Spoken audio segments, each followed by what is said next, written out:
Está começando mais um Alt F4. Eu sou Felipe Caravelli, mais conhecido como Spawn. E eu sou o Felipe, mais conhecido como Albieri. E nesse episódio a gente vai falar sobre o nosso primeiro título em especial. A gente vai falar sobre Crash Bandicoot. Na verdade, só sobre o primeiro jogo da série. E temos a participação do nosso amigo Thiago Santana de novo. Fala aí, Thiago. É mais um prazer estar aqui com vocês gravando esse podcast sobre Crash. Lembrando que o Thiago foi quem lembrou a gente do Crash Bandicoot no episódio de games, né? Graças ao Thiago que esse episódio está sendo feito. Se você não gostar, reclame com ele. Alt F4.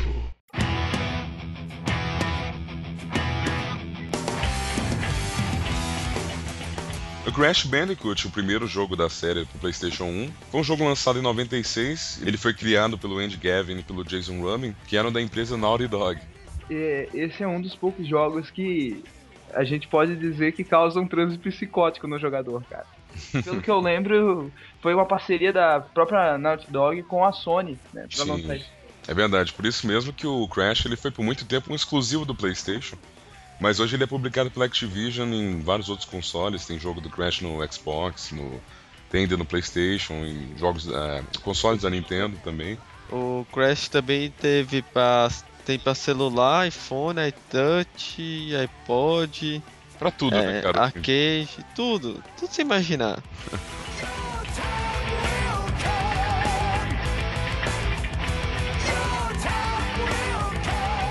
O Crash é uma trilogia no PlayStation. O último jogo, Crash Bandicoot 3 Warped, ele é tido como o melhor jogo da série, né, pela Metacritic e tal, pelo público. Mas a gente não vai falar sobre ele, a gente vai focar no primeiro mesmo. E tem aquele jogo de corrida que é o Crash Team Racing, que foi o primeiro jogo de corrida do Crash, e ele seria o último lançado pro PlayStation 1. E hoje em dia você tem 18 títulos diferentes do Crash, não só de jogos de plataforma, como ele foi concebido inicialmente, mas jogos de corrida também. Que aliás o Thiago também falou que tem um jogo bem parecido com o Mario Kart, né, Thiago? É o Crash Nitro Kart, né? A gente tava falando sobre isso, eu e o Thiago, agora há pouco. E também tem um jogo que é vamos dizer assim, uma espécie de Super Smash Bros, que é o Crash Bash. Tu tem que jogar o teu oponente pra fora da plataforma, né? Bem bacana também, bem legal.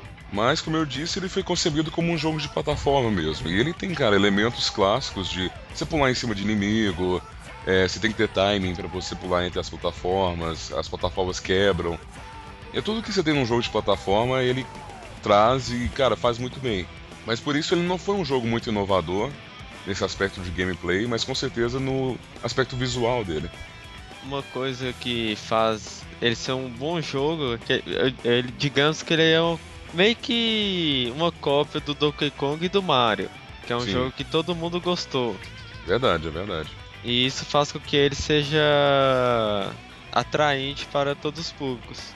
Verdade, e bem verdade o que você falou, mas uma das coisas que eles pensavam, né, na época de conceber o personagem em si, eles pensaram muito no Sonic e no Tasmania, né, dos Looney Tunes, que a gente sabe que, né, é uma referência muito forte, né, cara? Ele tem todo elemento de todos esses jogos que a gente falou até agora, né? Do Sonic, quando tu passa de fase, tu ganha lá um diamante, um cristal, né? Sim, exatamente.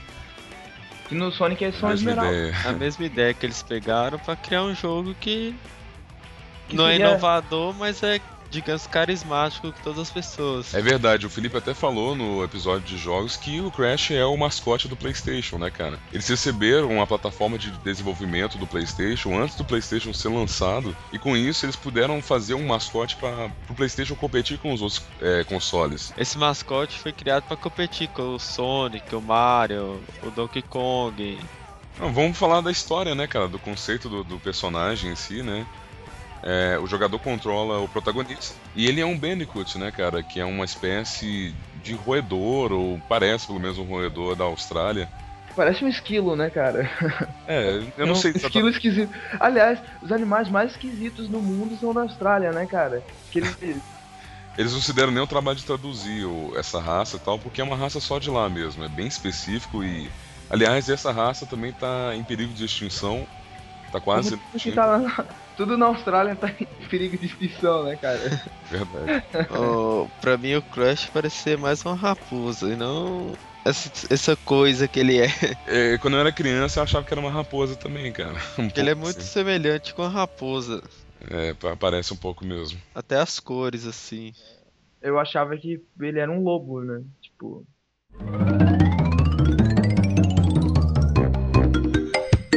O vilão da história é o Dr. Neil Cortex, que é um cientista maluco, né, cara? Aquele bem clichê mesmo, cabeção, né, e tal. Que é uma referência ao Pinky e o Cérebro. pra quem não sabe, o cabeção é do cérebro, né? Sim, o Jason Ruby é muito fã do Pinky e o Cérebro. E então foi uma inspiração fortíssima pra ele, porque o doutor quer isso, ele quer dominar o mundo, porque ele foi ridicularizado pelos colegas dele, pelas ideias e as teorias surreais que ele tinha pra poder, sei lá, Fazer um mundo melhor na visão dele, né? Na cabeça dele ele acha que tá melhorando, mas na realidade ele tá causando caos. caos.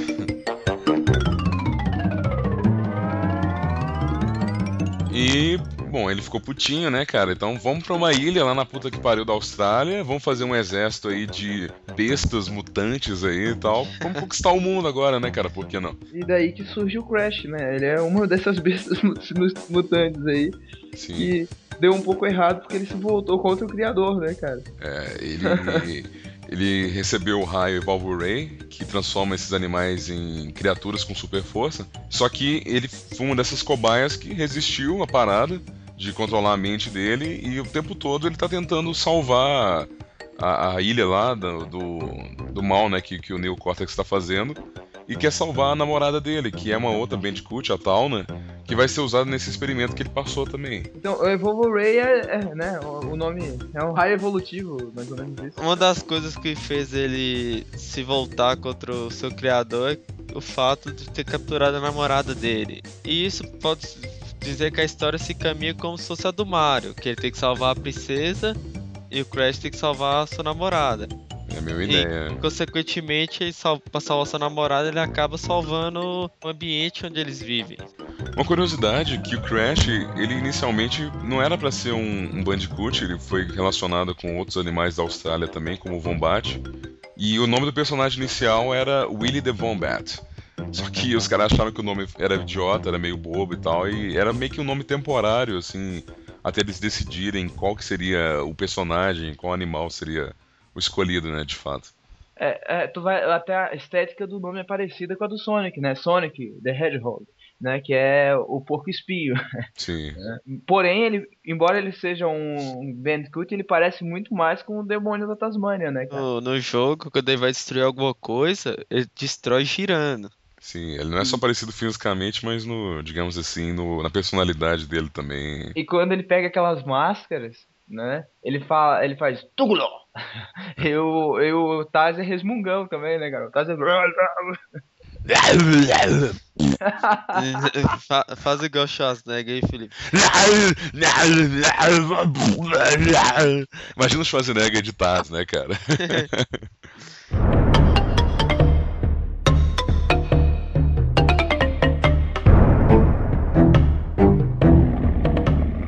Bom, vamos falar do jogo, né, cara, em si, né? Crash, como eu disse, ele é um jogo de plataforma mesmo, daqueles bem clássicos que pega elementos dos jogos como Mario, Donkey Kong, que a gente falou também. E ele possui habilidade de pulo, de girar, né, que é estilo do Taz, ele pode correr também. Só que com o tempo essas habilidades foram, digamos assim, evoluindo, né? Eles foram trazendo nos outros títulos subsequentes outras coisas. Tipo, por exemplo, no Crash 3 Warped, ele pega uma habilidade nova cada vez que ele vence um boss do jogo.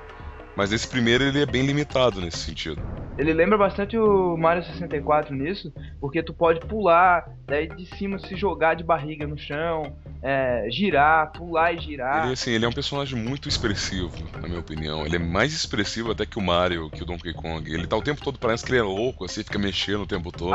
É verdade, ele é bastante expressivo, mas eu acho que o Mario, embora ele não seja uma personalidade tão forte realmente, ele é mais expressivo ainda, porque vamos dizer, ele é um personagem muito sem... Ele parece um boneco, né, cara? Ele não parece uma pessoa, ele não parece um animal, né? Então, assim, humanizar o Mario é mais difícil, né? Porque ele se trata de um humano que não é... que não parece humano, saca? Já o Crash, ele é um animal e ele parece um animal. Então, quando tu humaniza ele, ele automaticamente se torna um pouco mais pessoal, né? Um pouco mais... tem alguma personalidade, né? Porque a gente tem costume de ver animais sem personalidade. Não, ele usa uma calça jeans, né, e uma bota. Isso, é muito bacana, é muito bacana. Cara, a estética dos itens, assim, o posicionamento na tela que o Crash possui é muito semelhante ao do Donkey Kong, né, cara? Tipo, o lance de ser umas frutinhas que tu pega, que vão lá pro canto esquerdo superior da tela, e, né, quando tu chega a 100, tu ganha uma vida. Tem uns itens secretos na fase, que são tipo aquele Kong, depois que tu pega 3 no Crash, e no Donkey Kong são os 4, né? Tu completa algo, tu ganha uma vida. No caso do posicionamento, quando tu ganha uma vida, é do lado direito superior também, que é o caso do Donkey Kong. Cara, é muito parecido, entendeu? Se tu não fosse familiarizado com o jogo Crash e jogasse Donkey Kong depois do Crash, tu ia saber exatamente onde é que tu tava. O começo das fases, né, é exatamente igual. É uma ilha igual no Donkey Kong, assim, lembra muito, né, o começo do Crash 1. Os elementos visuais do Crash são muito parecidos com o Donkey Kong, realmente. Podemos falar que é uma cópia na cara dura. E alguns elementos são cópias mesmo. São na cara dura mesmo, velho. Se colocasse vamos supor, o macaco do Donkey Kong no Crash, você ia falar que tá jogando Donkey Kong. Falava, é verdade isso, cara, que tu falou. Substitui a Zumba Fruit, né, que são as frutinhas que o Felipe falou. Substitui por banana, cara. Acho que até o modo de controlar o personagem é igual e ele tem o mesmo número de ataques que o Donkey Kong tem.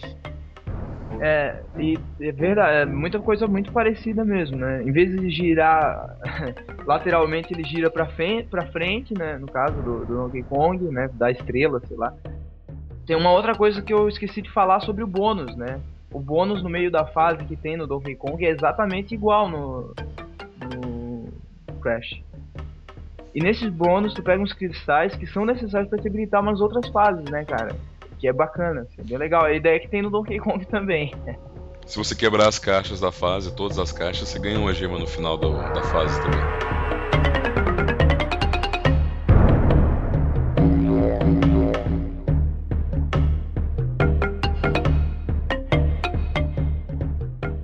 E tem um personagem Aku, que, né, tem um nome bem bizarro, que é o espírito de um Witch Doctor que protege as ilhas, né, do Crash, as Wumpa Islands lá. E Witch Doctor pra gente é curandeiro, né? Pai de santo, né, cara? Pai de santo. Curandeiro espiritual, digamos assim. Eu sou seu feiticeiro, não. É um pai de santo, pai de santo. Pai de santo. Pai de santo é a tradução mais literal possível, né, cara? Só que ele é só uma máscara de madeira, voodoo, né? E o jogador, quando ele obtém ela, ganha tipo uma proteção extra contra qualquer contato do inimigo. Tipo, se ele toma uma porrada, ele já perderia, né? É tipo o cogumelo do Mario, digamos assim. É bem parecido mesmo. Tu pega uma vez o cogumelo, aí tu pega 2 vezes, é como se tu tivesse o cogumelo, mais um cogumelo lá em cima na caixinha, né? E depois que tu pega mais um, vira estrelinha, sabe? Tu começa vulnerabilidade, né? Tu pode fica passar piscando. Tu passa em cima dos inimigos, a música fica um pouquinho mais acelerada, é muito parecido, cara. Que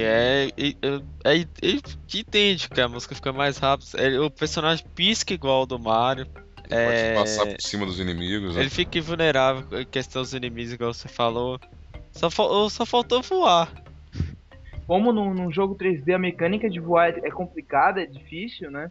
A gente sabe que isso é uma maneira não de não ter, mas né, uma maneira de evitar os problemas, né, da produção, de não fazer o personagem voar, né? Embora o Super Mario 64 tenha isso, né? A gente sabe que... E aliás, é outro jogo, eu gostaria já de falar aqui, que é outro jogo que a gente vai fazer um podcast, é o Super Mario 64. Eu tenho que até jogar de novo o Mario 64, cara, que é, né, um jogo muito bom. E isso que tu falou acho que talvez seja pela competência da Nintendo mesmo, que é uma empresa muito maior que a Naughty Dog, já tinha, né, muito mais experiência fazendo o jogo, então conseguiram fazer isso um pouco antes, ó. Poder falar que o Crash não tem, porque talvez não foram capazes de, em pouco tempo, implementar. A gente sabe quando está construindo um jogo, a gente tenta evitar os problemas que a gente sabe que vai ter, né? Com certeza. E criar um jogo que tem essa mecânica de voo torna o jogo um pouco mais complexo, porque voo é muito mais fácil de tu bugar. Num voo, tu vai em todas as dimensões, né? Pra trás, pra frente, pra um lado, pro outro, pra cima e pra baixo. Então é mais. Ah, tu tem todos os lados pra bugar teu jogo, né? Mais Pra dar liberdade problema. pro jogador também, né? Mais problema pra poder resolver, então. É, Pode falar que talvez eles teriam que refazer as fases para adaptar esse voo. Ah, com certeza, é bem verdade isso.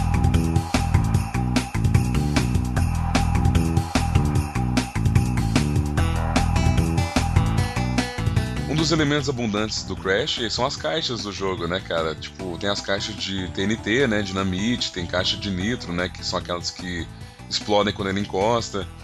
outra ideia que é igualzinho no Mario, tem as caixas também, é diferente, né? Claro, o mecanismo. Mas esse lance de tu pular, bater com a caixa e sair algo de dentro é exatamente igual, né, cara? É, as caixas guardam também as Umpa Fruit, né? E as de TNT elas têm um timer, na verdade.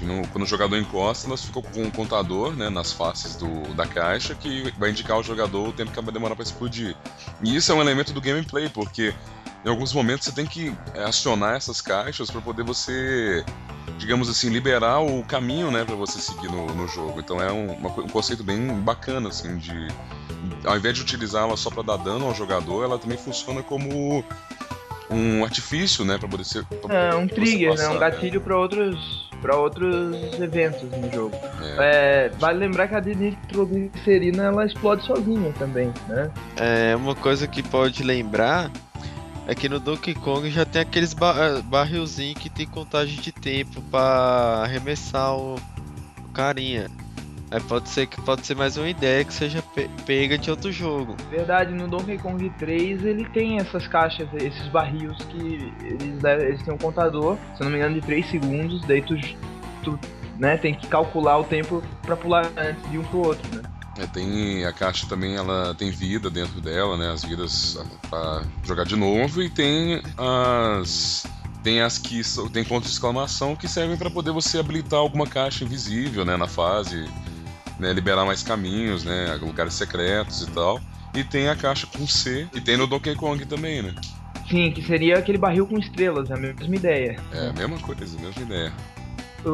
Eu acho muito bacana esse checkpoint, né, cara, Eles são muito bem colocados nos trechos, muito legal, porque não é um trecho que ficou fácil, tem checkpoint, tá ligado? Sim. Depois vem uma parte difícil.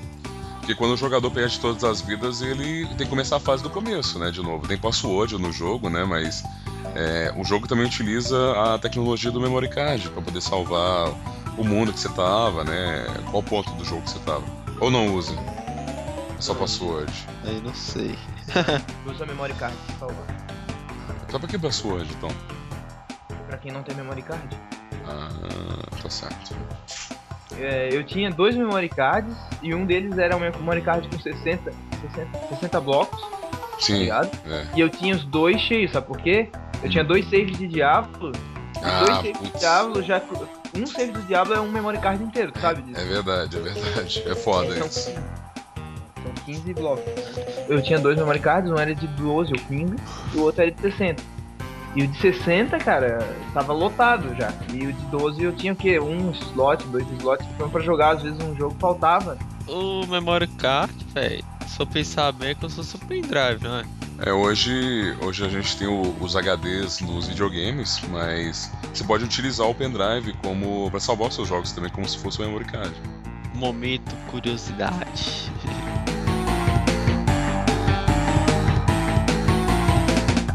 Um detalhe do desenvolvimento do jogo é que o PlayStation tinha uma capacidade de renderizar as texturas, só que não era tão boa assim. E pelo menos naquela época, né? E o Crash, ele utiliza muito dos modelos em 3D sem textura, é basicamente um shader só com uma cor. E isso fazia com que eles pudessem usar mais polígonos nos modelos e eles acabavam ficando mais bonitos. Não, cara, é visível isso. É visível. A quantidade de polígono que esse jogo tem, assim, é realmente bem maior do que nos outros jogos que tu tá acostumado a ver no PlayStation. É óbvio que tem jogos até melhores, com mais qualidade, né? Mas não em 96, pode apostar. Na época, cara, os caras já terem essa ideia e utilizarem dessa forma do potencial do PlayStation foi uma coisa muito legal. É que como foi falado no podcast da Era do Videogame, o PlayStation veio com a tecnologia que a Nintendo deixou um pouco escapar, né? Isso foi bem utilizado porque a capacidade de armazenamento do CD é maior que da fita, então eles podiam fazer jogos mais bonitos, mais pesados, que caberia no CD, ao contrário da fita, né? Foi aí onde o PlayStation ganhou bem do Nintendo 64, né, cara? E a PlayStation podia fazer jogos melhores. Não melhores, né? Visualmente até os jogos do Nintendo 64 eram superiores. A diferença é que os jogos de PlayStation, eles poderiam ter arquivos maiores, né? Podia ter mais conteúdo, né, o jogo. Eles não sofriam tanto com a limitação do cartucho.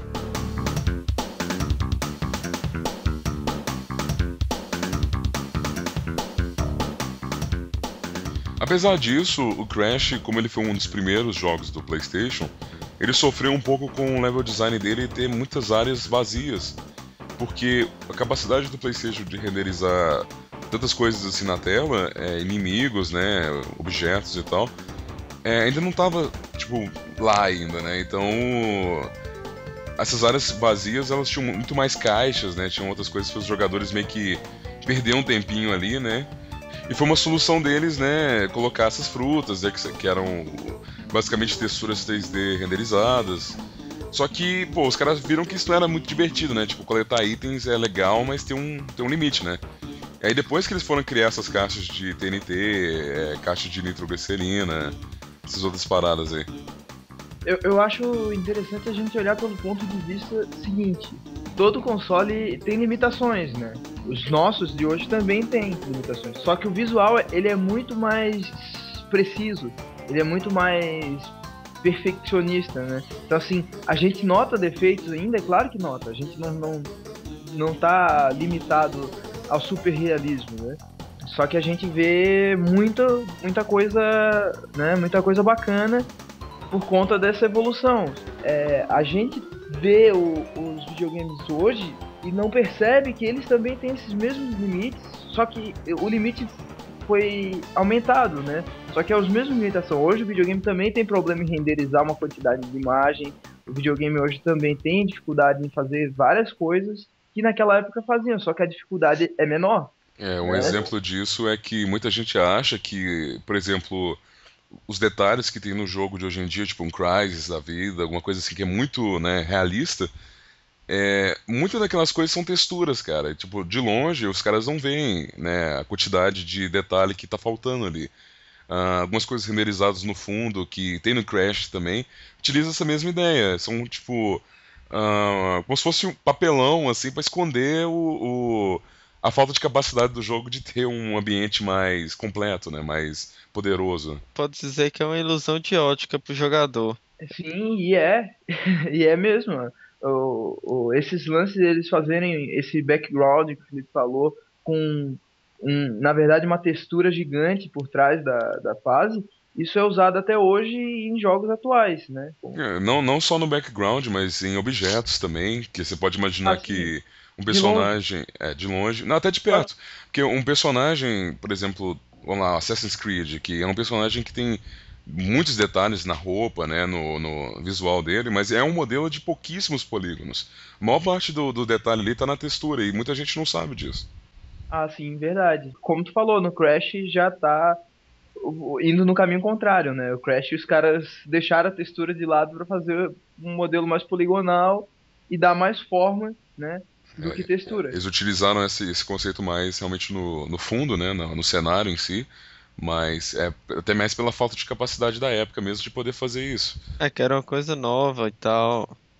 Eles estavam aprendendo ainda. Com certeza. Porque tem jogos do PlayStation que são muito bonitos. Porra, né?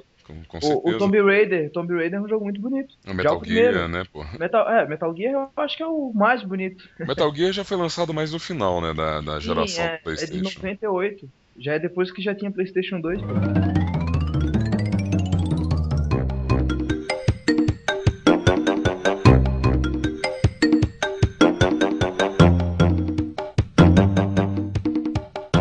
uma das coisas que não podemos esquecer do Crash é sua trilha sonora. Ah, é verdade, cara. A trilha sonora do Crash é muito bacana e, pô, ninguém melhor do que o Felipe vai falar, já que é fã, né, cara, da trilha, muito legal.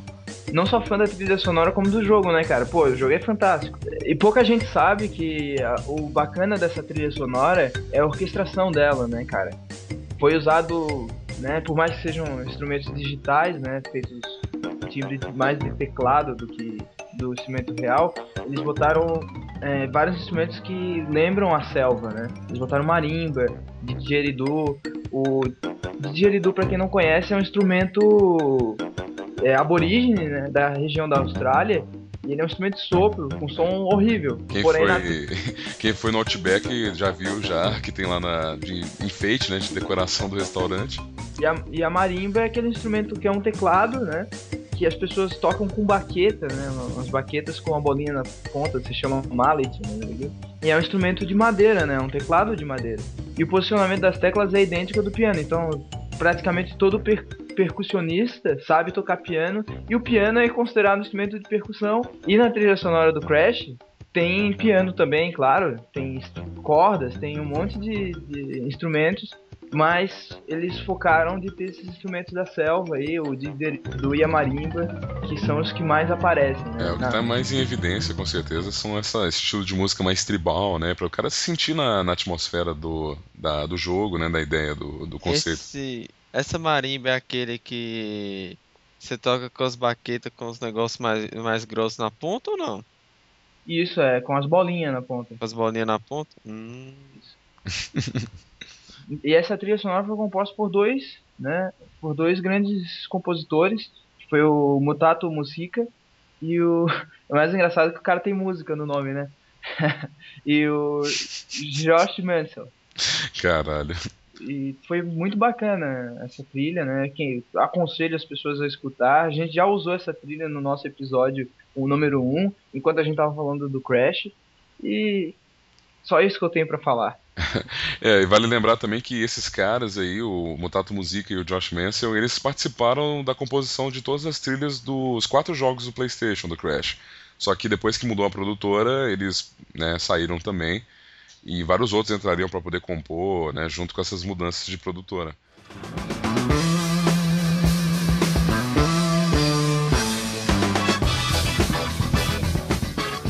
Vamos lá, Felipe, para os recadinhos da semana do podcast Alt F4 e do canal Blind and Deaf. Nessa semana passada a gente lançou o nosso segundo podcast sobre cinema, a história do cinema. Felipe, a gente teve bastante feedback positivo, inclusive. Sim, eu gostei de gravar esse episódio, em primeiro lugar. A gente aprendeu bastante com isso. A gente tem que agradecer o Léo também, que foi nosso convidado desse podcast, que ele ensinou bastante coisa pra gente, muita coisa que a gente não sabia, né? Sim, aquelas jogadas dele falando do Oscar, da Branca de Neve, foi muito legal. Foi legal. Tem umas curiosidades bem bacanas aí que a gente quis compartilhar com vocês.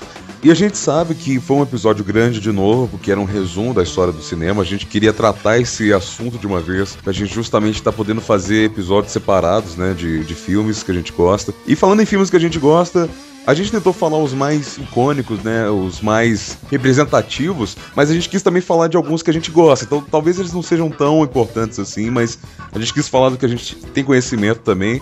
E afinal de contas se trata muito disso, né, do que a gente gosta de falar, né, Felipe? Aqui basicamente é isso, né, a gente vai falar sobre o que a gente gosta, né, é óbvio que a gente tem o limite de falar sobre entretenimento, a gente não quer falar sobre outras coisas, né, mas o objetivo maior é falar sobre coisas que a gente gosta e conhece, né. E se a gente puder dar uma cara de história pro que a gente tá falando, um embasamento histórico pra vocês aprenderem também, eu acho que é o legal, né, a gente fez isso com o nosso primeiro episódio de games também, e a gente procura fazer isso, mas a gente quer fazer análises separadas também. Esse do Crash, por exemplo, dessa semana foi um episódio menor, porque a gente tá falando de uma coisa só, em especial, né? Lembrando que sempre quando a gente for fazer um episódio de um único título, a gente vai buscar atingir esses 30 minutos, essa duração menor, né? A não ser que seja um episódio especial de uma coisa que a gente gosta muito, que a gente sabe que tem uma procura, por exemplo, um dia que a gente for fazer um Alt F4 de Senhor dos Anéis, de Star Wars, aí acho que a gente pode fazer um especial de 1 hora, né? Talvez, não sei. Até porque o conteúdo dessas séries de filmes e livros são muito extensos, né? Não dá pra fazer Em 30 minutos a gente não vai falar de nada. E tem que fazer, não, com certeza. E tem que fazer também um jus ao episódio, né, pô? A gente tá falando de Senhor dos Anéis. Tem que ser um episódio grande, a gente tem que falar de muita coisa. Então tem que fazer valer esse tempo que a gente tem pra vocês aqui no podcast, né? Senhor dos Anéis tem que ser épico. Tem que ser um podcast épico. Quer dizer, não vamos fazer muita expectativa, não, né? Vamos esperar pra perto da época, não, a gente não sabe quando a gente vai fazer. A gente não sabe nem se vai fazer. Se vai fazer. Não, se a gente vai fazer, vai, mas... vamos ver. Um dia, quem sabe? Eu espero que sim, pelo menos. Eu não sei, mas vamos ver. Depende da galera, né? Depende da galera. Exatamente, depende de vocês, porque a gente tá fazendo isso pra vocês. Enquanto tiver um filho da mãe curtindo o que a gente tá fazendo, a gente vai estar continuando a fazer. A gente espera que tenha mais de um, né? Mas é isso aí, depende de vocês. E me diz uma coisa, Felipe, o que o pessoal da CMD Kiss falou pra gente e pros ouvintes do Alt F4 e acompanhantes do canal do Blind Death? Cara, desde que a gente lançou o primeiro podcast, a CMD Kiss foi lá e curtiu e gostou do que a gente fez, e logo em seguida já estabeleceu essa parceria conosco, e ela gostou tanto do feedback positivo que a gente teve nos primeiros vídeos, que decidiu fazer um sorteio. Exatamente. É o seguinte, galera, o primeiro prêmio será um descontão de final de ano para qualquer produto que você venha comprar na CMD Kiss, e o segundo prêmio que será sorteado será uma kit de Dota 2, Felipe. Exatamente, que, né, eu acho que é a promoção mais legal, né, eu acho que é o prêmio mais bacana pra você que vai participar aí. Velho, com certeza, eu acho que eu já tenho o Dota 2, né, você também, mas seria o prêmio que eu mais gostaria de ganhar, porque o desconto pra comprar, né, mas assim, só ajudaria quando eu for comprar, né, já o Dota 2 eu já teria pra sempre, né. Então... Exatamente, você tem aí o Dota 2, e pra você ganhar esse sorteio, você tem que se inscrever no canal, seguir a gente no Twitter e curtir nossa fanpage no Facebook. Só isso, regulamento super simples, é só você fazer esse curtir, seguir a gente nas redes sociais, e você vai estar ajudando a gente a divulgar nosso trabalho, e você vai estar automaticamente participando do sorteio. Mas a gente vai conferir, né, se o usuário é o mesmo usuário das 3 contas, né, porque vamos supor que você tenha lá a conta da sua mãe no YouTube, e não me importa se é da sua mãe, não importa se é do seu pai, enfim.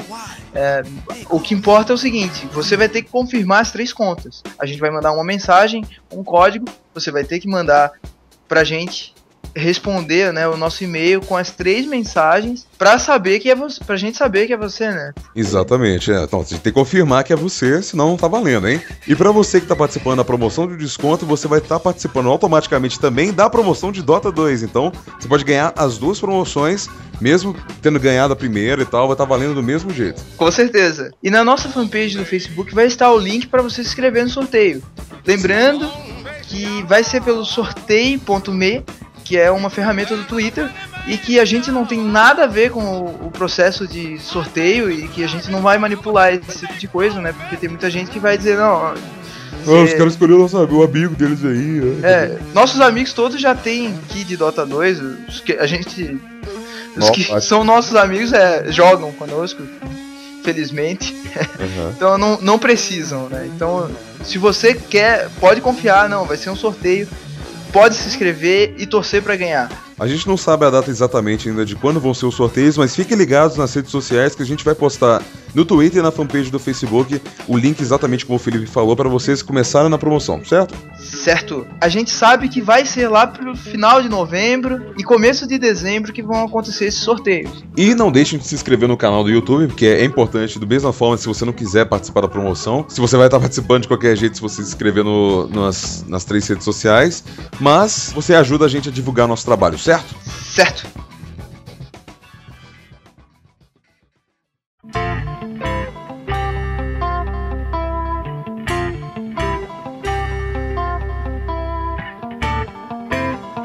E é isso aí, né, galera? Esse foi o nosso primeiro episódio tratando de um título em especial, né? E o Crash, acho que foi uma ótima maneira de a gente começar isso, porque o PlayStation foi um dos meus... Não foi o meu primeiro console, mas foi um dos meus primeiros. Então, assim, eu sempre tive um carinho muito grande pelo Crash e eu vou continuar tendo, cara. Pois é, galera. Foi muito bom a gente ter falado sobre esse título, porque eu gosto muito de Crash. Particularmente é um dos jogos que eu mais curto, assim. E já sabem, cara. Gostou? Manda e-mail. Não gostou? Alt F4. Mother love is is no